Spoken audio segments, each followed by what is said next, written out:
I want you to take a moment right now and think about the best possible life you envision yourself living at this moment.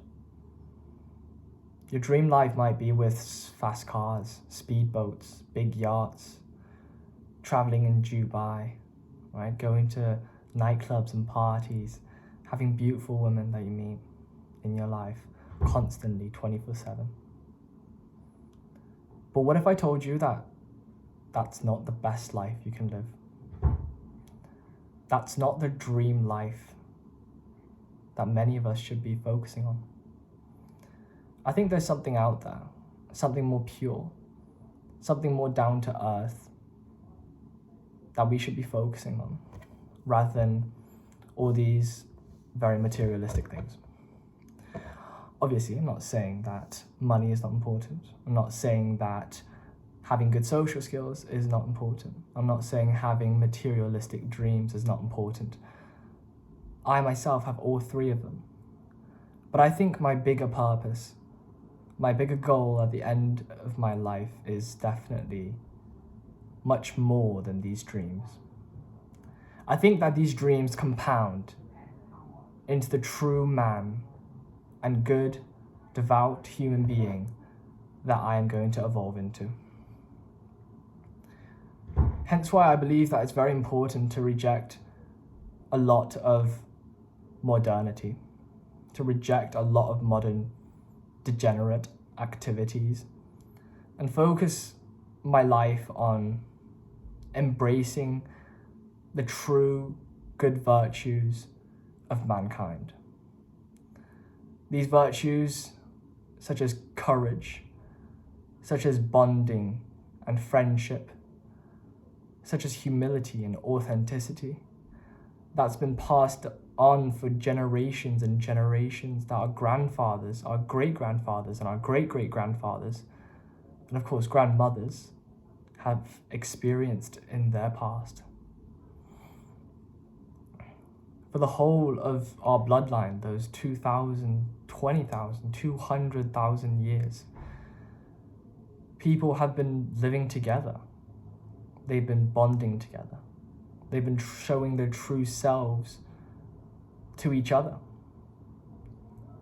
However, I feel like a lot of the times in the modern world, we are condemned for displaying our character.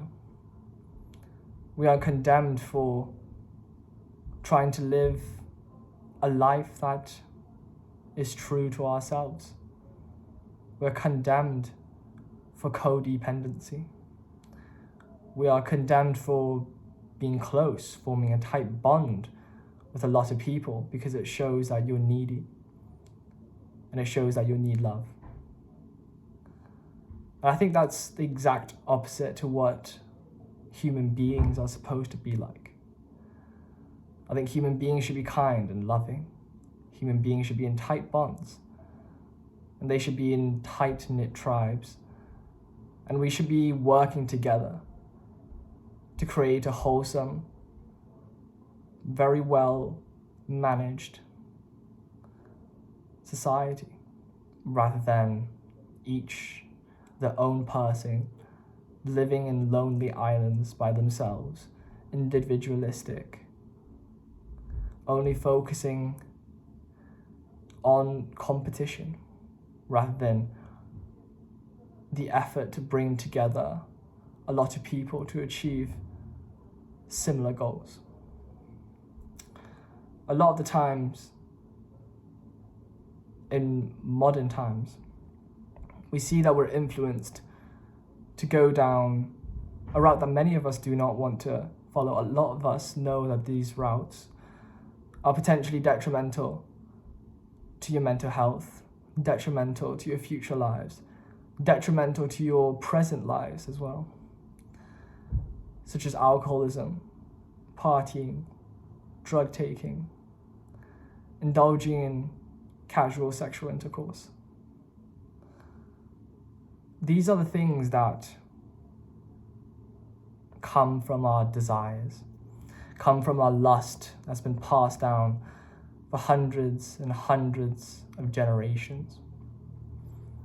But the difference of our grandfathers, great-great-grandfathers, and great-great-great-grandfathers is that they managed to control this lust. They put their purpose first. They say, I need to hunt for the tribe, I need to provide for my family, and to become a man who is respected and a man who is well loved, rather than just satisfying my own self-concerns.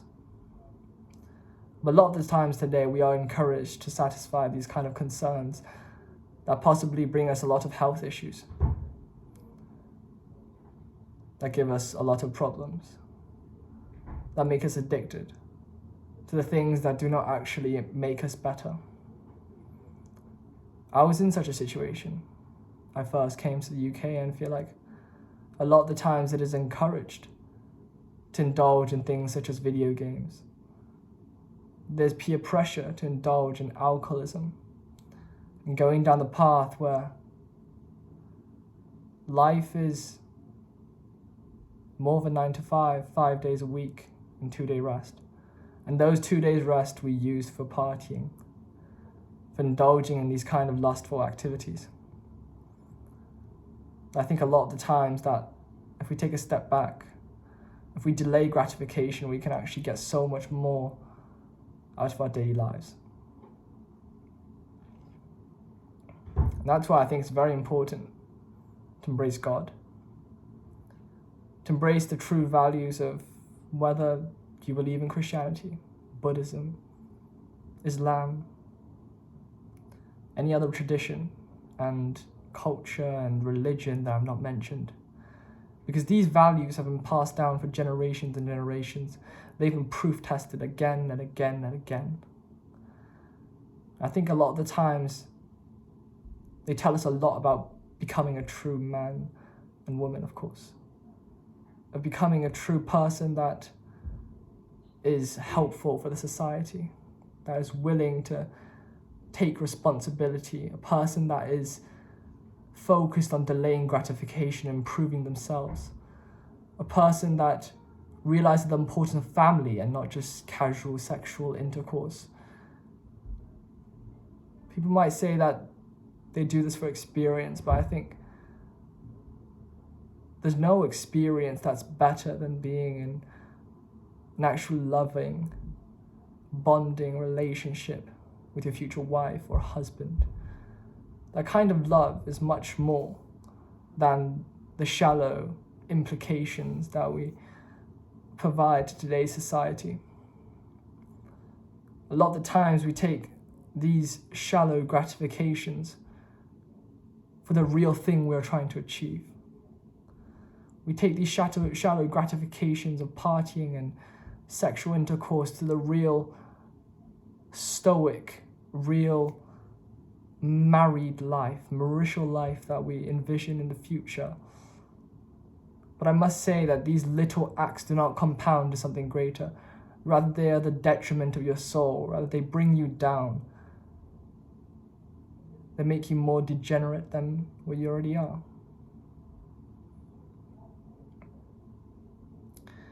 But I think it's very important to have humility in this issue, because none of us are perfect. All of us, to some extent, indulge in what you call the first marshmallow, the experiment. There's an experiment that did to children, whether they would pick a marshmallow right now or they would eat 2 marshmallows possibly 15 minutes from now. What we want is that delayed gratification. We do not want to suffice our very animalistic needs right now, because they do not serve us for the future. They do not build us to become better men and women. For a society that needs these kind of strong, stand-up, stoic peoples. And that's why I embrace God. Thank you very much. I love you so much. Bye-bye.